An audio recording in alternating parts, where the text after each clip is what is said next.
Come on.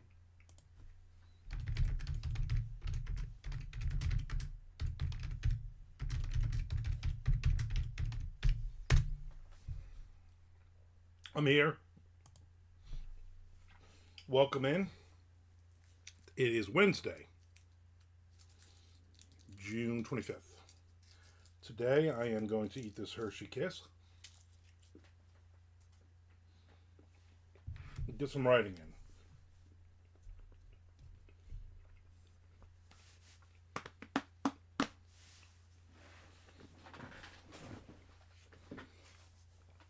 My goal is to write a chapter of this noir crime thriller I'm co-writing. There's Mr. Frank with Tom Duffy. So Back in Black. I'm almost a page done with this. Just got another page and a half or so. There's the bottom. You can see that on the other screen. Then I'm probably going to write a little bit on a short story and also write a little bit on Down and Dirty 6 and maybe write a little bit on Dying Days Patient Zero for my Patreon. So I got 4 things I want to write on today. I literally have nothing else to do except for a nap and some reading. So let's do this.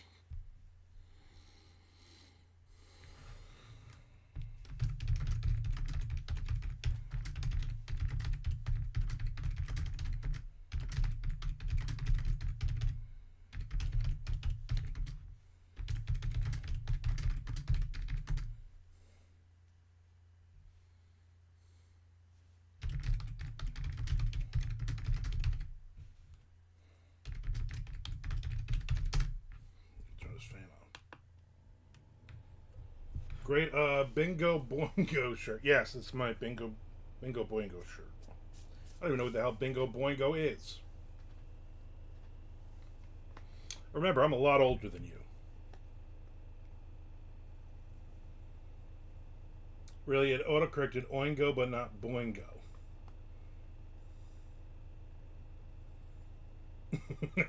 I guess you've said Boingo enough times before.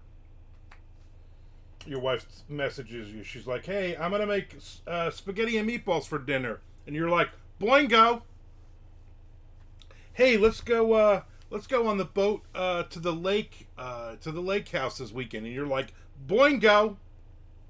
But you never said Oingo. Oingo Boingo. That makes more sense. I know who Oingo Boingo is, so that does make a little bit more sense.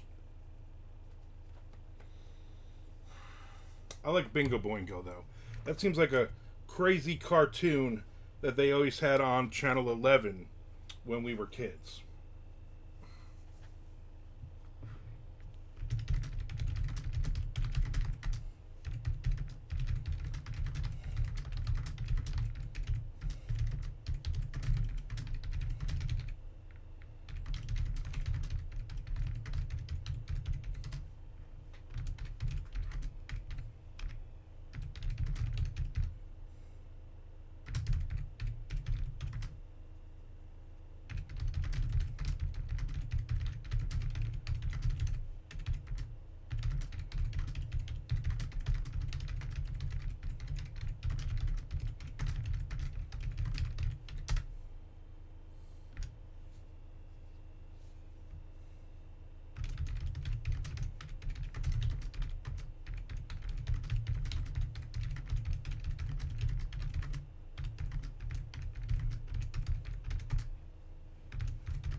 When I was super young, the neighborhood bully was Joe Bango, Mango Tango, autocorrected Wango.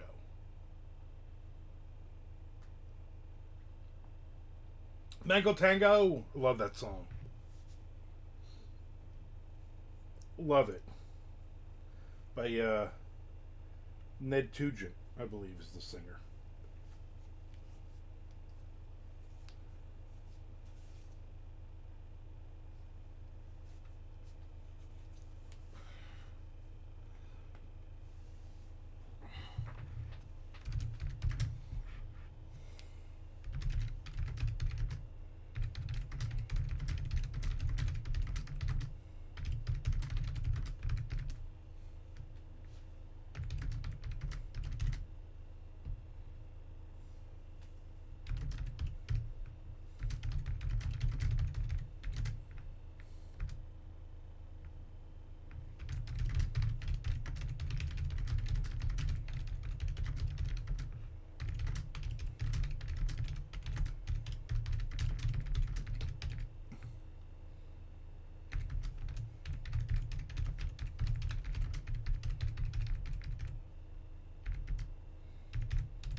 When it comes down to it, most of Uncle Ted's solo stuff is mid. I'm gonna get a hot take here. I think except for like 3 songs, it is all bad. I'm gonna tell you the song that I like the most. My favorite Ted Nugent song is a later song, and there was a video, very good video with some chick writhing around on it. "Tied Up in Love." That song, I like the guitars in that. That's a pretty good song. But other than that, Wango Tango, stupid. Very 70s. The Wild Buffalo, whatever song, stupid. He was better in Damn Yankees. Yeah, he was very. He was like on a leash in that band. Like even in the videos, like here, Ted, put these sunglasses on and just stand in the background. And then when we play a concert, we'll let you shoot your bow and arrow, and that'll be it. Saw him open for Kiss once. I was very bored. He was probably too busy trying to figure out who the 14-year-old girls in the crowd were that he can get the shitty parents to sign them over to him. And then once he started with all the political crap, it was like, oh my, shut up. Nobody cares about you anymore. This ain't 1978. Shut up. Get lost like Peter Frampton did.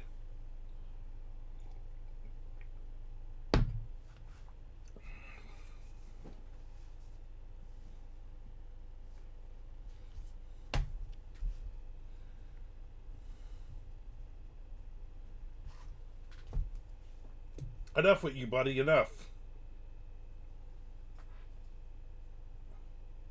The damn Yankees thing was weird.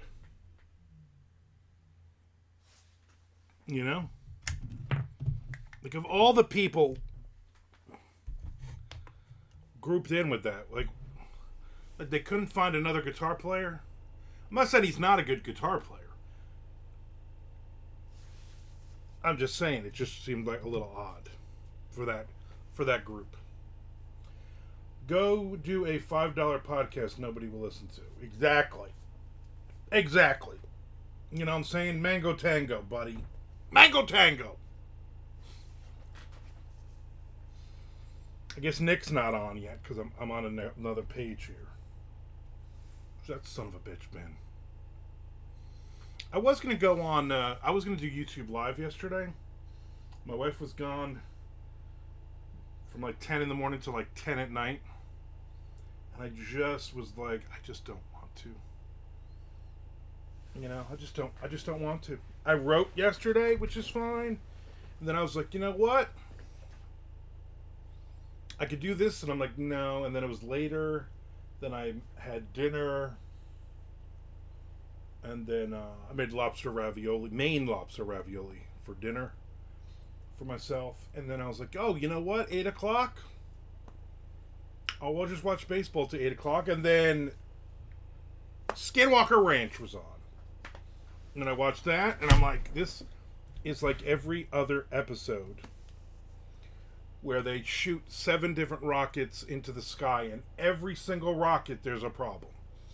Every single rocket, the trajectory is off. Every single rocket, something weird happens. They can't see. Every single we just shot a rocket, and we're at a 1.2 gigahertz signal again.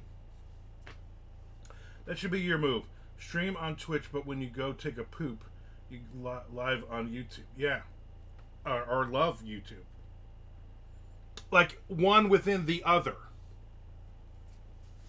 That would be the move.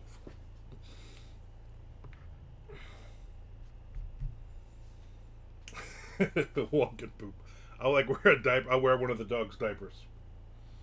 Just all right, walking and pooping.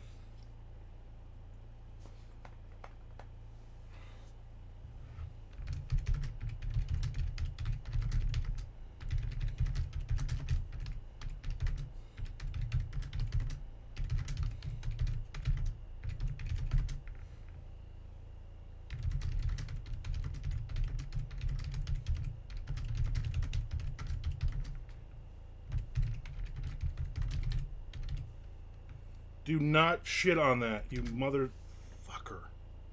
Alright. There's Tom. Some dude with a giant fucking pit bull. He's got like no shirt on, no shoes, just walking around like an asshole out there. 1,000 degrees. And his dog not on a leash.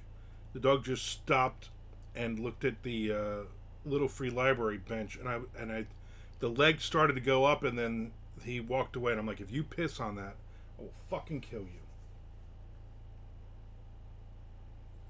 Speaking of poop, the Poop Cruise doc is out on Netflix. I don't even know what that is.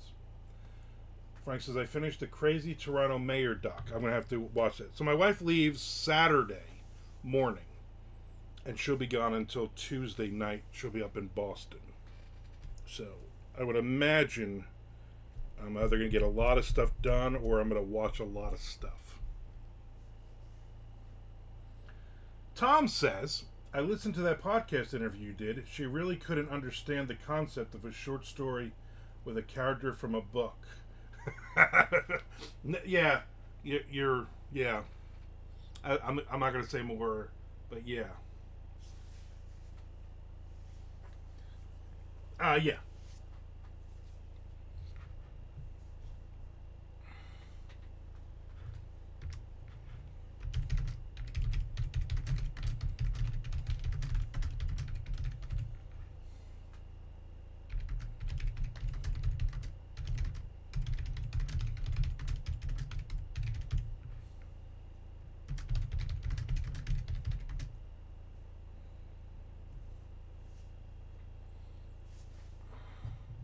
I got another podcast that isn't out yet that I did, and also I think next Tuesday I have another interview that I'm doing with another podcast. I'm starting to line up interviews for the YouTube thing. It'll be like Armand chats with, and then a person's actual name. I think that's the name of it. I just got to do like a little Canva thing. Mondiversations. That would be good. No. Armin will never chat with TK. I think I got Chuck lined up. I think I'm going to do an interview with Chuck because he's a thriller author. Or was. Tom, I'm going to need to do an interview with you at some point as well. I'm trying to line up some of these bigger names. Like Tom Duffy and Chuck Buda. Rapping with Rosamilia, yeah. My name is Mondo, and then they have to put in the next line.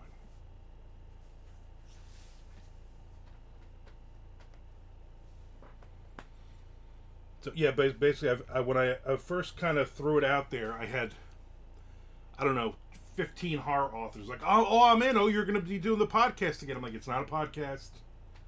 Just some 20-minute YouTube clips, and it's only genuine thriller authors. And a couple other people. I mean, I actually interviewed my wife for an episode, kind of a testing one, because I'm using StreamYard now. And I'm confused on, maybe you can help me with this, Frank.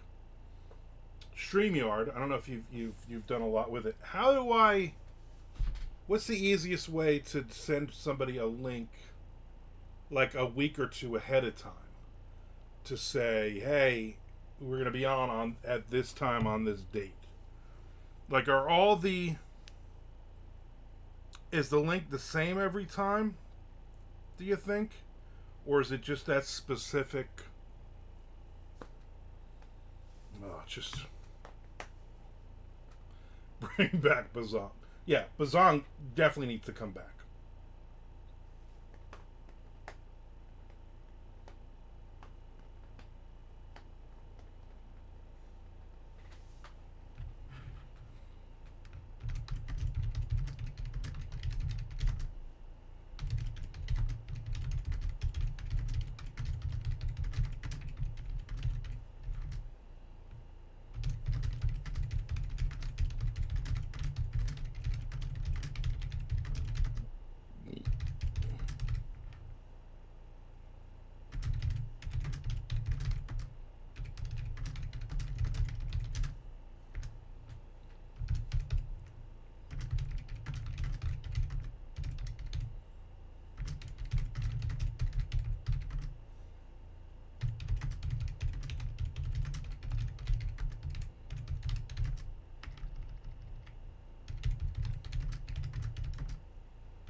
You schedule a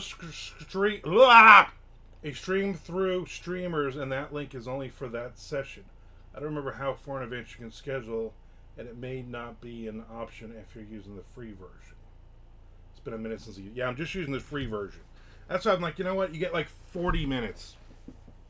If I can keep these to 20, 25 minutes, I think that's more than enough time. I think I'm good. If I start doing it and I actually see an increase, or I actually hit my 1,000 subscribers and I start making money, then maybe I'll change it. I wish what was the other thing that we used to use? I wish that was still around. I was looking at Zoom, but I think in order to record, you have to do the pay version. I'm not doing that.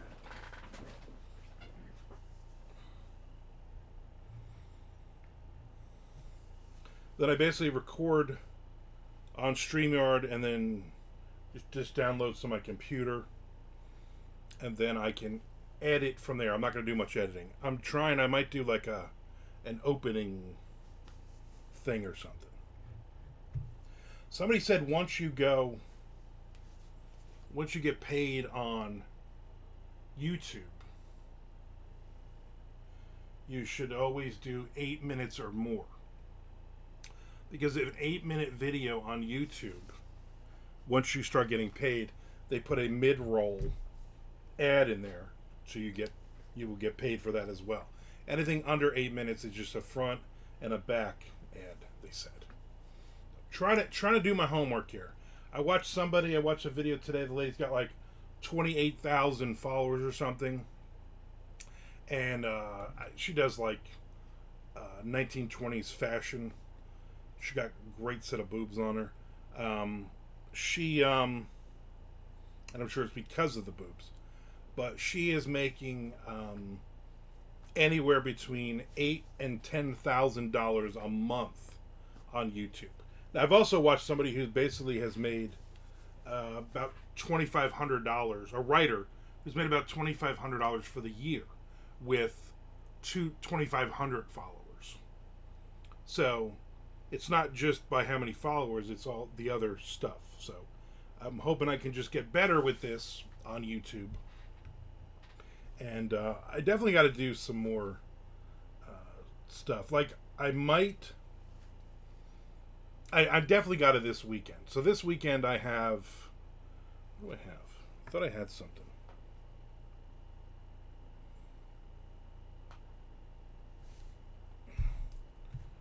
I don't know. I got some. I thought I had something. Saturday and Sunday, I'm definitely going to be on both days. Definitely going to be writing. And definitely going to do. The goal, the ultimate goal, would be. I could do Twitch in the afternoon and then YouTube Live later in the day, maybe like at night, and do both of them Saturday and Sunday. That would be good to see what shakes out of that tree. Tom says, "Yeah, Zoom record is only on pay for." Yeah, I'm not going to pay for anything right now. The kids insist on video to accompany their podcast. Yeah, I'm not doing a podcast. Like somebody had said about they had done a podcast in the past, and they were like, "Oh, I'm trying to figure out what program to use to create from the audio the videos of, like, pictures of my guest and pictures of their books and logos and blah blah blah." And I'm like, shit, I got 400 episodes of Armcast and 333 episodes of the Mondo Method. And then my wife's also got, like, I don't know, 70 episodes of her Lunch Ladies book club. But then I'm like, that seems like a lot of work for old interviews. Nobody cares about those. So I punted that idea. I'm just going to go forward. Ideally, I would like the video where the logo is up front, and then maybe a picture of the guest, or maybe not even a picture, just a logo, and then I just jump into the interview. Here's 20 minutes, and that's it. I don't know. Hopefully it will get better as we go along, but don't hold your breath. Like every video I watch, that people are like, "Oh, and I'm reading this book," and then there's a book right there, and I'm like, yeah, I don't know. That seems like work. Like when I do the reviews of stuff, I'm just like, let me hold the book up.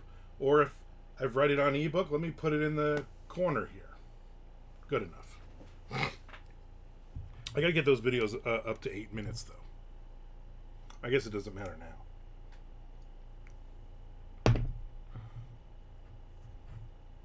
Or maybe they do go back. I don't know.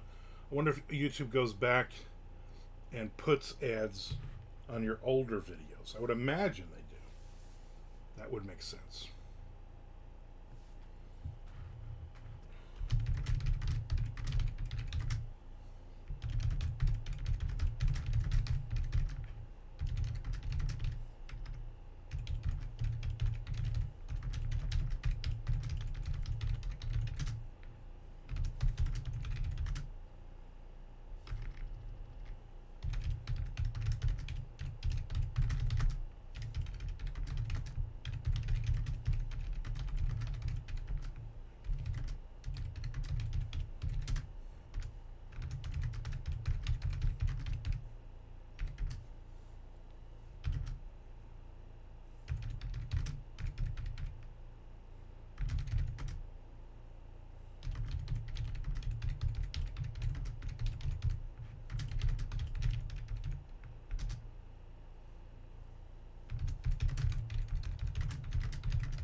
Logo with some kind of happy keyboard music, photos of you doing different things like cooking or riding a bike, then fade into you, and go. Yeah. That would be great. Me, but not really riding a bike. Because I've only ridden a bike twice in my life. Me sitting on a bike, if you would help me, Tom, with that, you can be on the one side and Shelly on the front, and then you guys can like push me, and then Jess can film me so it looks like I'm riding a bike. I think that would be a good shot. Not Fade Into You by Mazzy Stores. That's what I thought you were talking about. I was gonna pay for that. I was gonna pay the royalties to have that song. Yeah, I think I'm just gonna do the logo for the show, and that'll be enough. And then boom, it pops, and there's S.A. Cosby. Welcome, Cos. Can I call you Cos?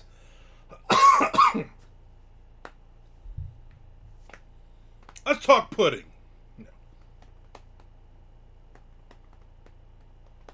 I do have like a wish list of authors, thriller authors. Mostly some of the people that I've been chatting with, I've been reading.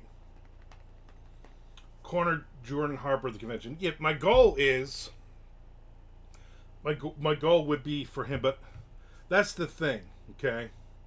Like, maybe I don't bother people there like that. But if I could reach out to him ahead of time and to do the interview, that way when I go there, like that's the goal. That's the goal, is like to go to BoucherCon and be like, hey, we talked last month. You know, something like that. I'm very nervous about doing it, to be honest with you. I don't know why. I've done, 1,000 episodes of podcasts that I've run, and who knows how many I've been interviewed on. But I'm very nervous about starting this. I keep like pushing it, like. So, I'm thinking I just gotta kind of do it. So, Check's kind of the test run. Shelly was the test run to make sure the system worked and everything. Chuck next week is kind of the test run of sending out the link and all that stuff. Once that works, I'm just going to send out a shitload, and then the what do you call it that part of the what the hell am I trying to say? The press release guy that I work with, Mickey, he works with a ton of big authors.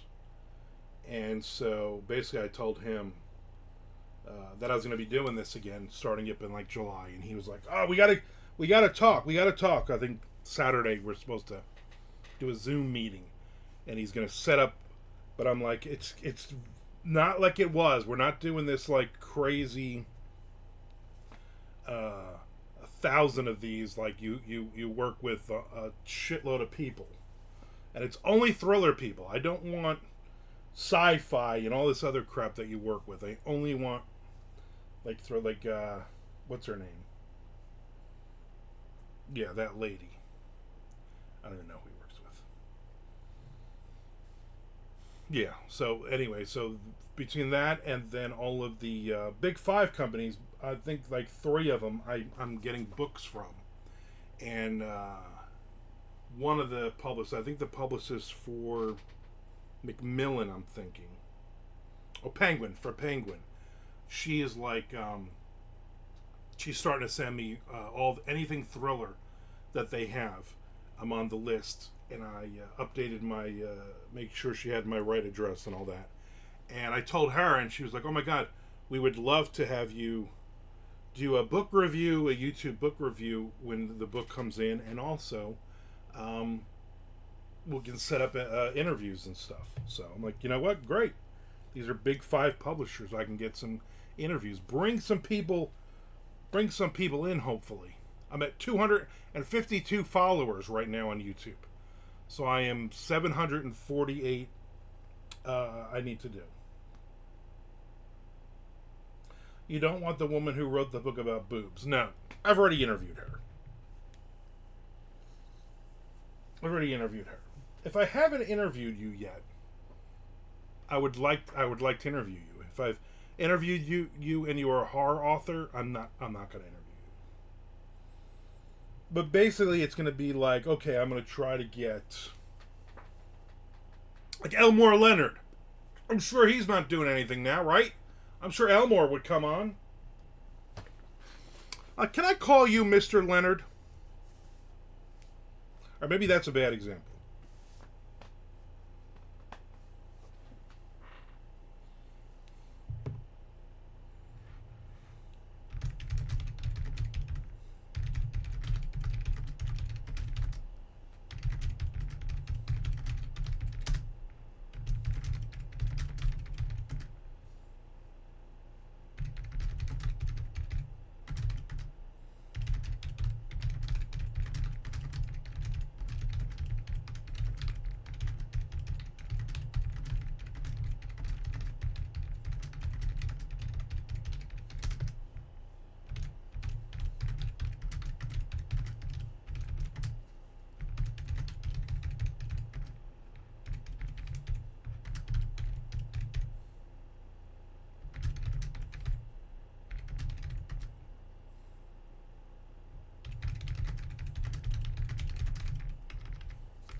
I wonder if Billy Milana would come on your show. He probably would.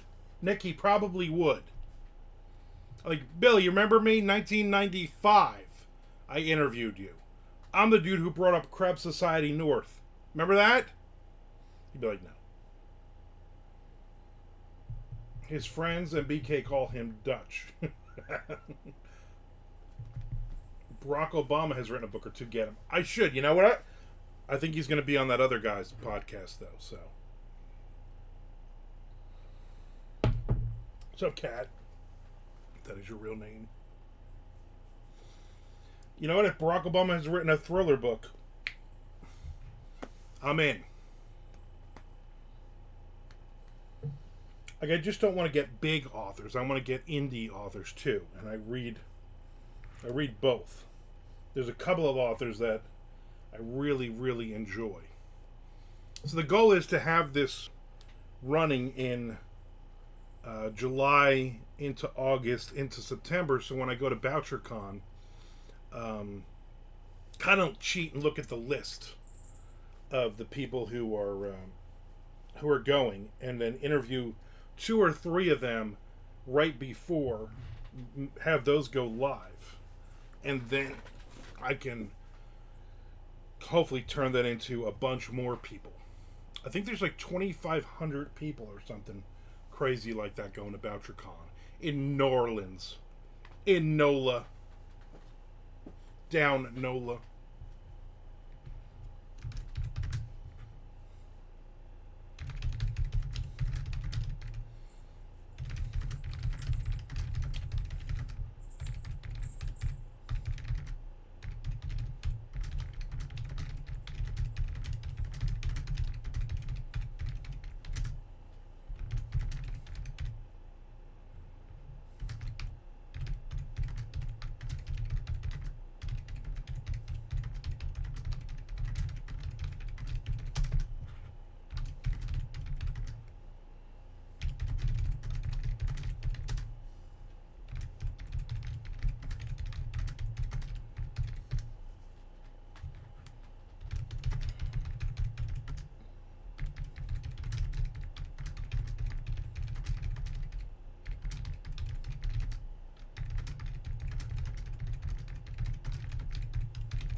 About your con during the day, shrimp po' boys at night. You know it.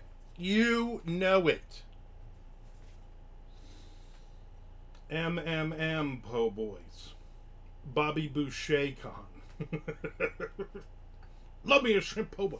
I'm partial to an oyster po' boy. Except I don't like the sauce stuff on it. So mine tend to be, the ones I eat tend to be very dry.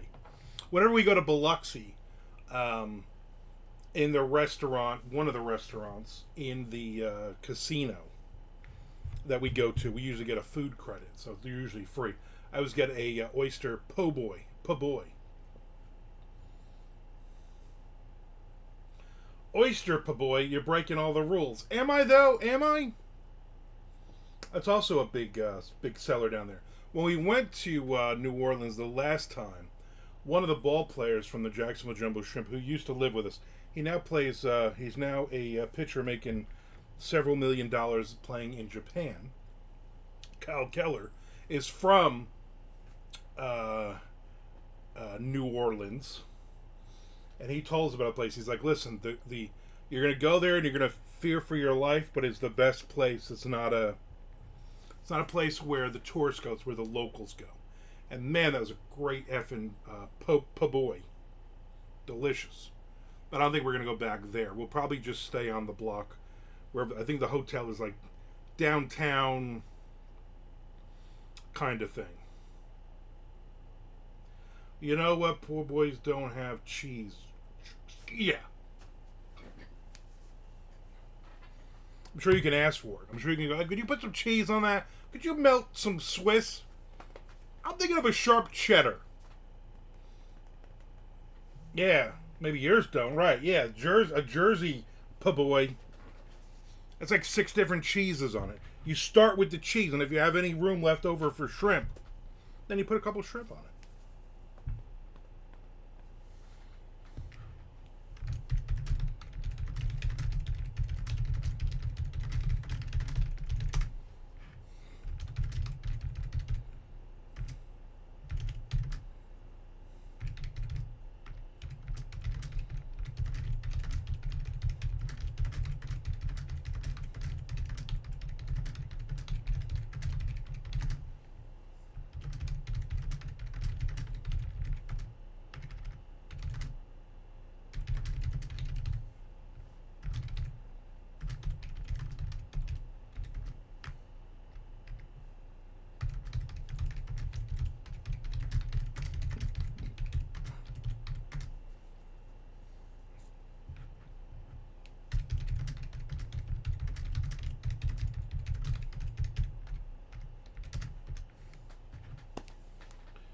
Pork roll po' boy with chocolate American. The Google says Velveeta is common for po' boys.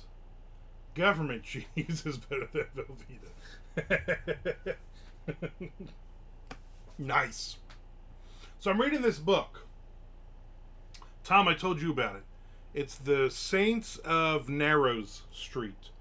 William Boyle. It's a crime fiction book. And it's like 400 pages. I'm about 250 pages in. Love the book. Love the characters. It was recommended from another crime thriller author on YouTube. I love it. This is what I love about it. Not really a spoiler. It starts in 1986. Okay? It's Brooklyn. The author grew up in Brooklyn. He's about my age.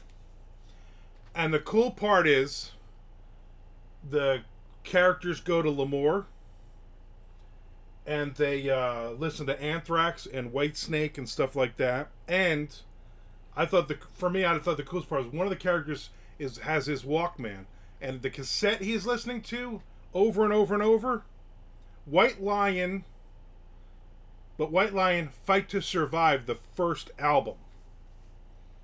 And I'm like, that's awesome. That's one of my favorite albums of all time.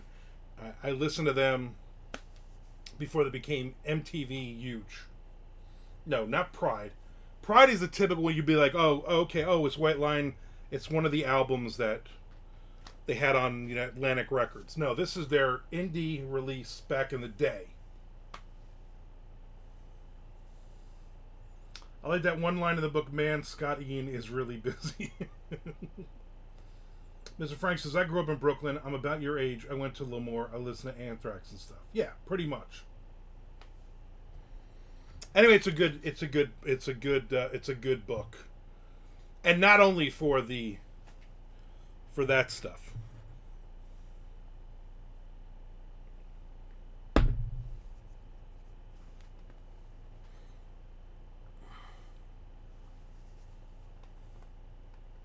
Because then it skips like 3-4 years. 3-4 years it like goes up, and it's they're talking about real places from Brooklyn that closed or real things that happened, and it's interesting. I thought it was kind of corny the way White Lion leaned into their name when they all started dressing like lions that were white. That part. Are the stupid album titles.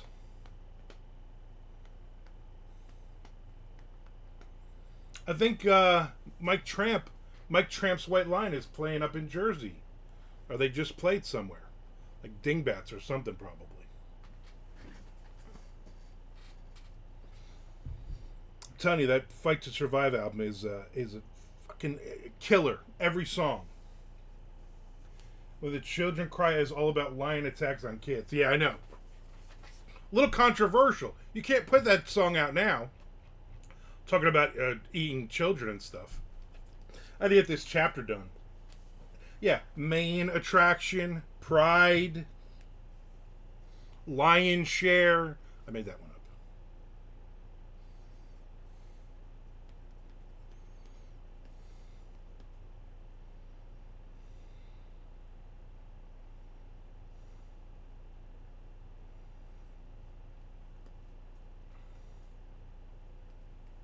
Yeah. All right, I'm going to finish the chapter so Tom can write today. We're moving on this thing. Moving.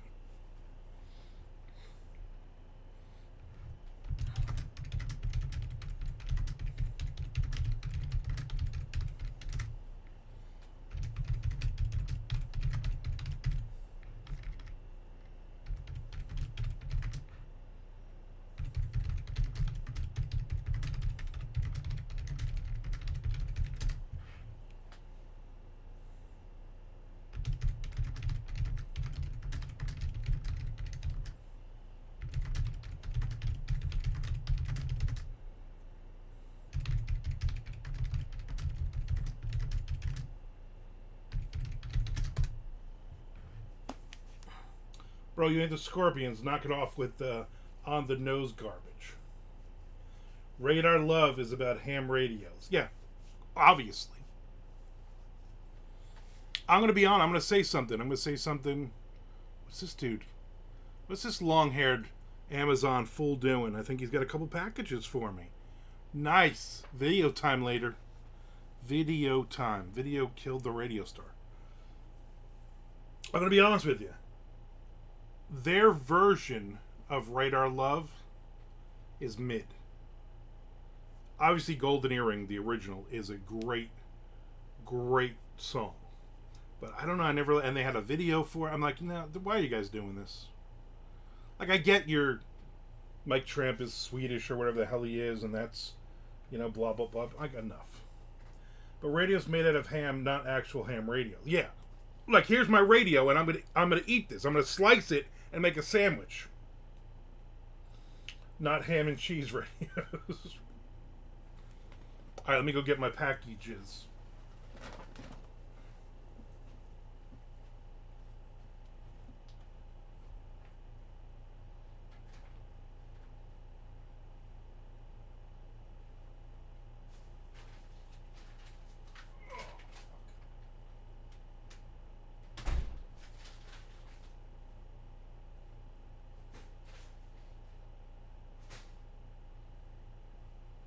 Sons of bitches. 2 packages. I thought they were going to be books. All these publishers are supposed to be sending me books. Stuff my wife ordered. Their version is far superior, correct. Pooped in my... Yeah, I'll have to remember that. What version? I hope you're not saying White Lion's version is. I'm a fan of White Lion. Big fan. Big fan. But not of that cover. No. Okay, you finish this thing.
You went and crappy on the front doormat. Yes. Pork Roll Radio, new album Monster Magnet. Festive Pussycat's version of You're So Vain is also superior to the original. I do like that version. I do like their version of You're So Vain. Warrants We Will Rock You. Come on. That is an awful version. That is an awful. Have you ever heard the Udo Dirkschneider version of that? Came out a year or so ago. Also god awful.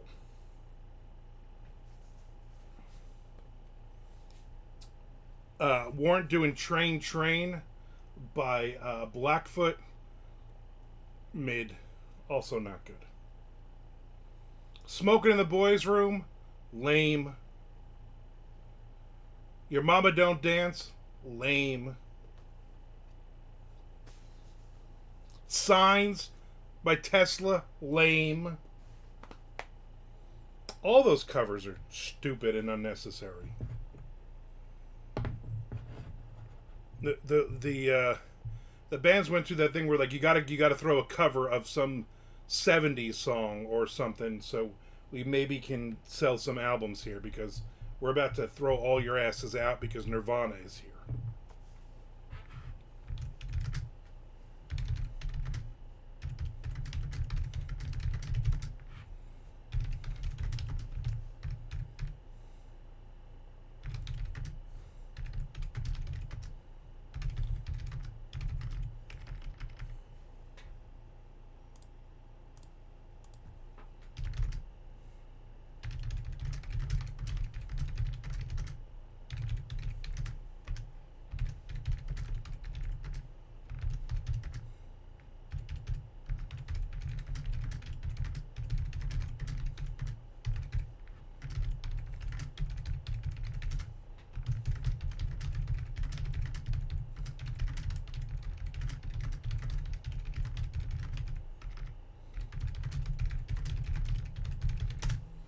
Mr. Spam Risk. Love Hurts by Tough. Come on.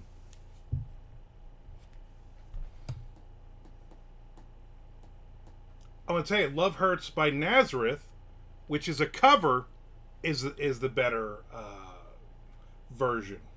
There you go. Once Bitten, Twice Shy. Awful, awful song. The original is also awful. Whoa, what's with this revisionist history of the 80s melody? That's not revisionist. That's the truth. Tom says there was that period in the 2000s when all the shoegazing emo bands were doing show acoustic versions of middle songs. Life is a circle, yeah. Broken Wings by Bullet Boys. Here's my hot take on the Bullet Boys. They have two songs. Their cover of Hang On St. Christopher by Tom Waits. I like that version. And then that Smooth Opinion. That one is alright, although his voice is annoying. The rest of that, garbage. Every other song on all their other albums, garbage.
Almost done.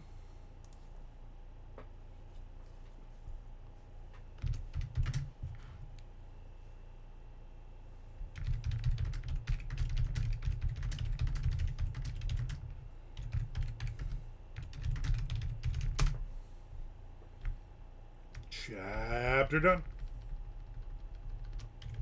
Edelweiss.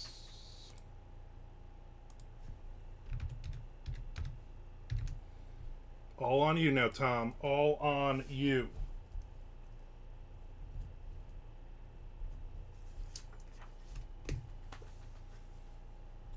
Toad the Wet Sprocket's cover of Rock and Roll All Night was a declaration of war against the Kiss Army. Yeah, why are you covering Kiss songs? The cover of Blame It on the Rain, where they really sang to try to prove they weren't lip singing, far superior in their hilarity. I am Dieter and this is Sven. Roxette. What the hell were you rocking out to Roxette for?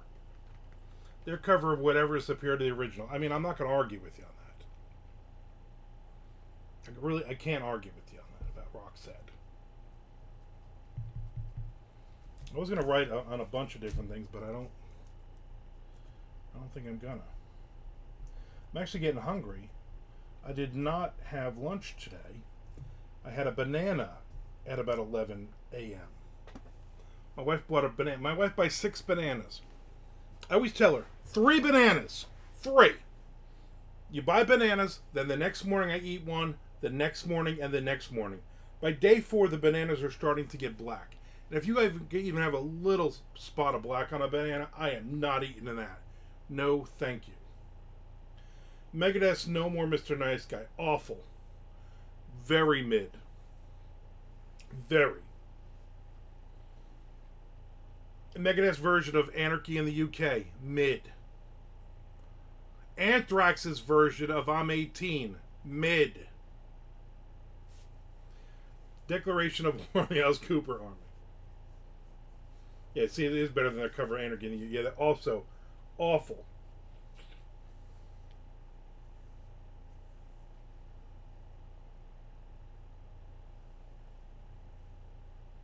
Every cover of Garage Inc. from Metallica on the original, perfect.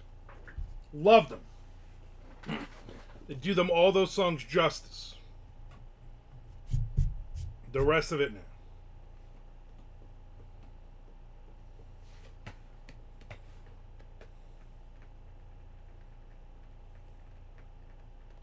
Dolly Parton's cover of Home Sweet Home, I'm sure it's awful. I will never, ever, ever listen to that. It just seems unnecessary. Completely and irrevocably unnecessary. I'm getting hungry though. So last night I made Maine lobster ravioli with the whatever snookeroonie Newman's Own gravy sauce. But I don't ever use a ton of it because I'm like, you know what? Today for lunch I'm gonna make smoked sausage, and I made a loaf of sourdough bread last night in the oven, and then I cut the middle a couple pieces so I can dip in the sauce.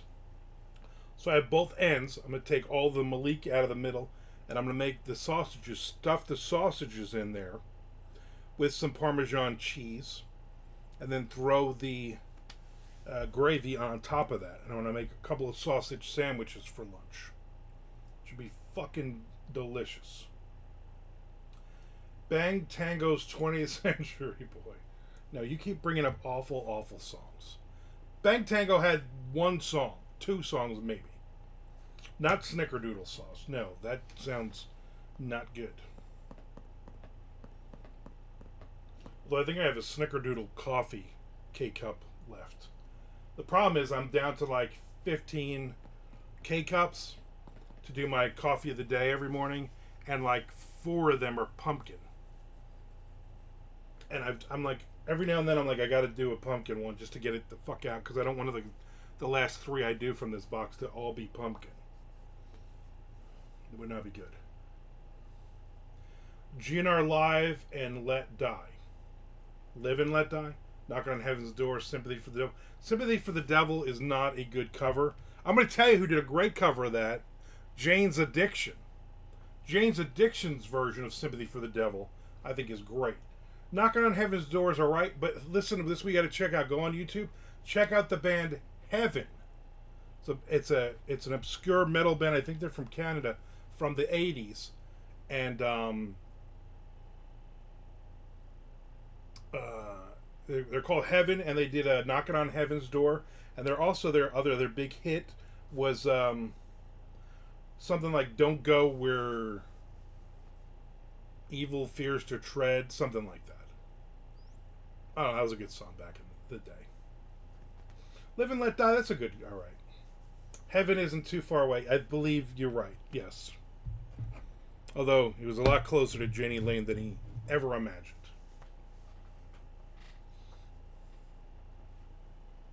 Ever imagined.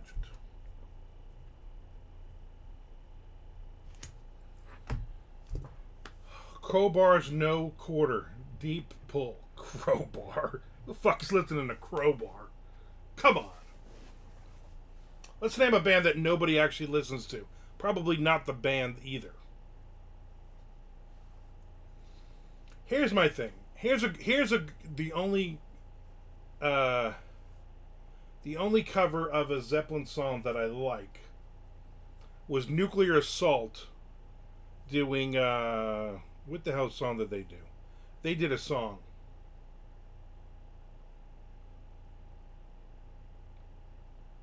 Yeah, and that was pretty good.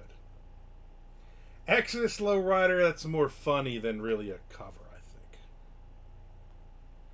Communication Breakdown. That was Nuclear Assault did that one. That's it, all right, because it's different.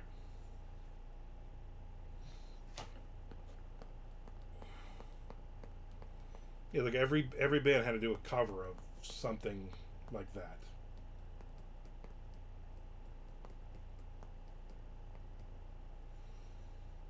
Good effing times, though. You know what I'm saying? Good times. The Accused. Every Accused song has been covered by bigger bands. I mean, it's obvious. Although they are probably the biggest. Overkill's Deuce. Woof. I'll tell you an Overkill that's good. Sonic Reducer. That's a good metal version of the Dead Boys. That's pretty good. No cover, just want to say the Accused in general terms. Yeah, awful in general terms. Classic. Just friggin' classic.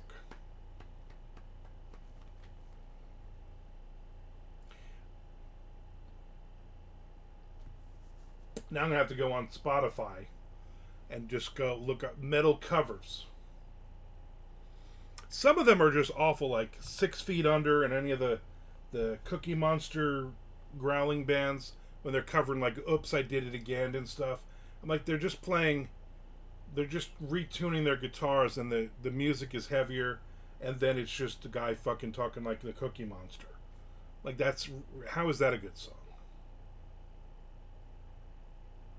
I didn't know Lowrider was a cover for White. When were you born, dude?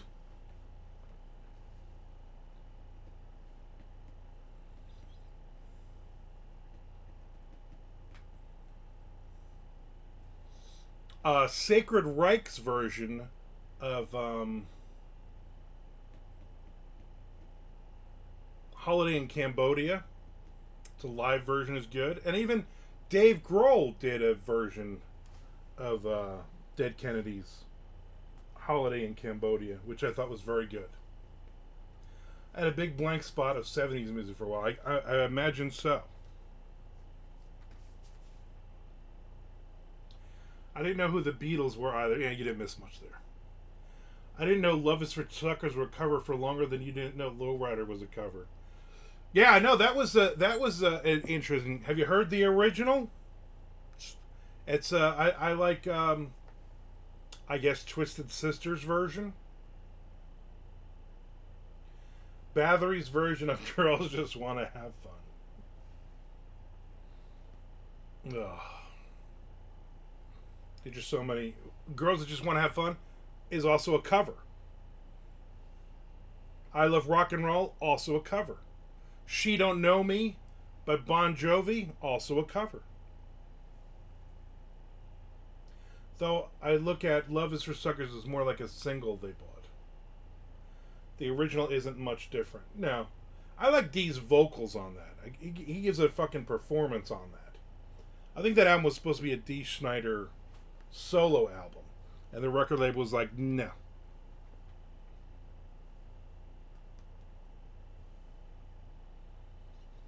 I like all of the Kiss songs that there's like 12 versions of.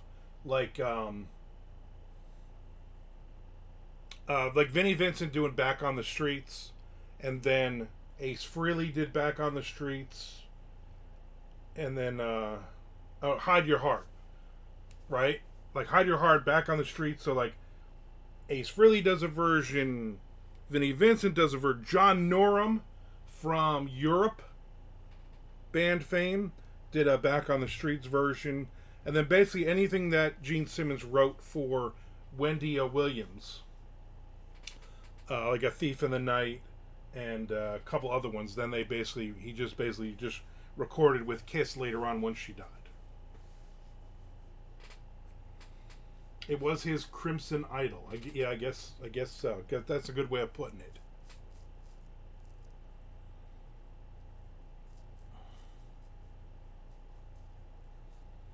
All just wonderful, wonderful songs. I don't know if you remember years ago, I used to do a metal cover, Mondo's Metal Covers show on Metal Messiah Radio. I don't know if they're still in existence. But I did a nightly 2-hour show. It's probably been going on about 10, 12 years ago now. And it was just metal covers. It was covers of songs, so it could be like those shitty, like 6 Feet Under, those bands, or it could be whatever. I actually had a lot of people who emailed me, and then my internet wasn't good enough, so it kept dropping me. And then finally the guy was like, maybe when you get a better internet. I was like, you know what? Yeah. Whoever wrote Hide Your Heart sold it to like 29 different bands on the same day. Yeah. Molly Hatchet has a version. Couple different women have a version of it. Yeah, there's a lot of versions of Hide Your Heart. It's a great song. Mondo's Manic Tunes. It was Mondo's Metal Covers.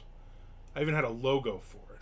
It was that old picture of me wearing the drug helmet, my red bandana. People dug that shit. A lot of people are like, I had no idea that was a cover. Yeah. I remember that cover show on that internet radio show that played obscure death and doom metal. Yeah. Yeah, it was my show. And then everything else was just like, legions of bat filth with their new obscura satanic post-mortemica song. I was like, I don't recognize one song on this playlist. Because when I would sign in, it would have all the songs. It would have all the songs that were played in the show before me. And then that chick would kind of hand it over. And then I would, while I was waiting that 5 or 10 minutes, I would look and I'd be like, I don't know one song she's I don't know one of these bands. You did a music show after Friday Night, right? So that's right, yeah, on the Surf. I always try to do 2 or 3 covers on the show, but I would always have themes like, this is 1983 metal we're gonna do. But then once it got to be too far of a drive and I couldn't see at night anymore, and Vern was like, hey, stop playing all 5 of the Overkill songs in a row, We need to put some more Poison and Motley Crue, and the hits. We don't want obscure tracks. We want just the hits from basically the 80 party bands kind of stuff. And I was like, yeah, I'm done with this.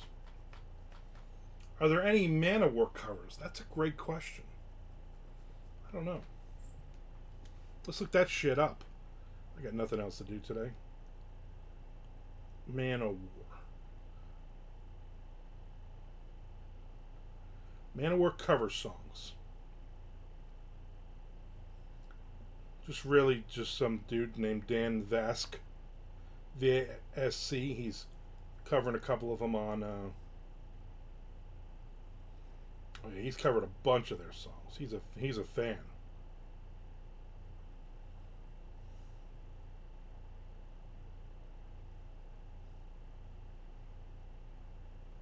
Yeah, I don't see any bands that are actually... I just see a lot of dudes on...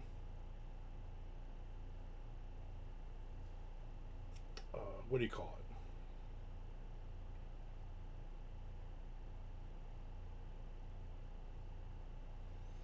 The Manowar's covered a lot of different bands live.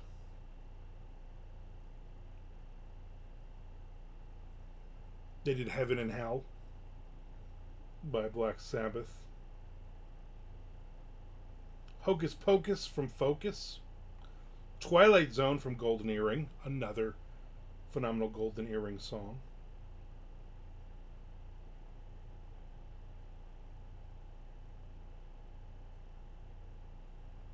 So there you go. No, there you go. You were like, I'm playing the songs that one guy listening wants to hear. You found Manowar's fan. Hey, I love Manowar. I played Manowar on my show. I liked doing that show because I had Frank and like 3 or 4 other people that would call in. Yeah, there's 2 fans now. There's 2 fans in the U.S. and about 10 billion overseas. They play giant festivals over there. They got to fly all the way from friggin' New York to go and do that. I like doing that show. I just then when it got to the point where I'm like, I can't drive this anymore. He's like, I'll just record them and send them in. Then it just lost the. It just lost the. There was no live where you could call in and say, hey, I want to hear this or that. I remember the one night, Frank, you guys were all hanging out, and you sent. I don't know if it was like Mr. Jeff or his wife. Somebody sent in a request, and then I was like, hey, and that one goes out to Frank Edler. You said they were getting annoyed because I wouldn't mention. I just kept mentioning you. Good times. Yeah, I was playing just all kinds of random stuff that I liked.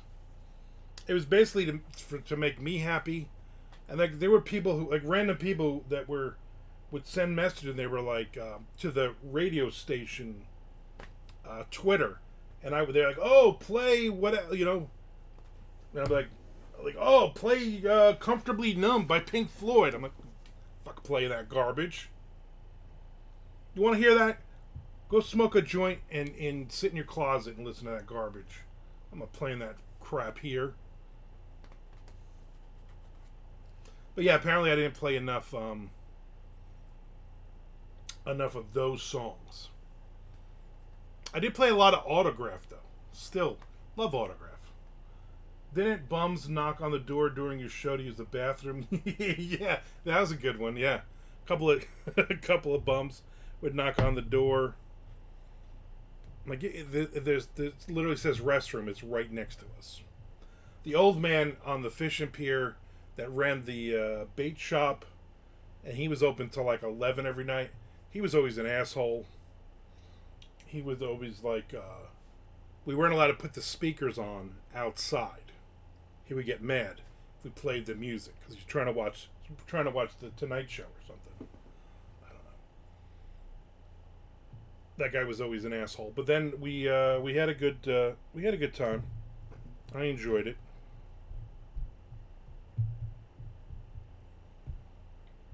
The thing was, I'm like, oh shit, I gotta put on like Rime of the Ancient Mariner or Alexander the Great or something because I gotta pee. Like I gotta take a poop.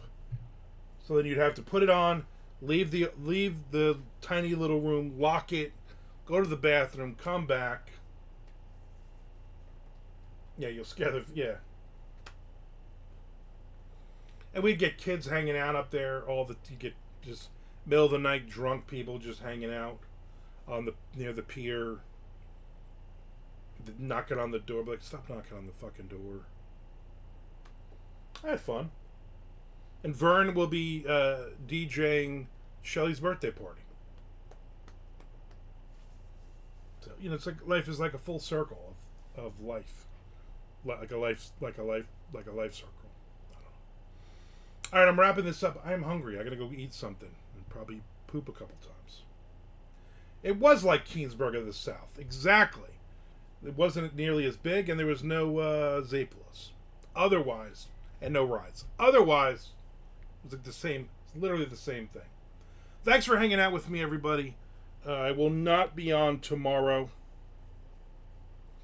Definitely won't. I gotta go get my eye exam tomorrow.